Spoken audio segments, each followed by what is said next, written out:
దేవుడి రైటింగ్ ఎలా ఉంటుందో చూడండి. నేను బిగ్ బాస్ చేస్తాను ఎవడనుకోడు, ఈడికేం కర్మ, ఎందుకు చేస్తున్నాడు ఇడు తెలీదు. అదంతే.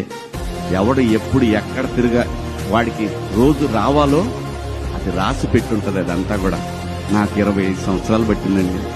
కానీ నేను ఏ రోజు కూడా నేను భయపడలేదు, వెళ్ళిపోవాలనుకోలేదు, రాదు అని ఆ టెన్షన్ లేదు.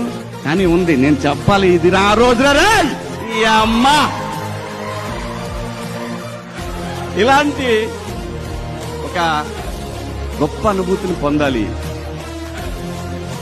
నా స్ట్రగుల్ చూసిన నా వైఫ్ గాని నా పిల్లలు గాని వాళ్ళు నాకంటే ఎక్కువ వేదన అనుభవించేవాళ్ళండి. ఇంట్లో ఏం కాదులేబ్బా, ఆడుద్ది, ఈ సినిమా బాగా ఆడుతుంది, మా ఆవిడ నాకు గోదావరి పేదలు. పిల్లలు, నా ఫ్యామిలీస్ అంటే మా అత్తగారి ఫ్యామిలీ కానీ, మా ఫ్యామిలీ కానీ, నా ఫ్రెండ్స్ కానీ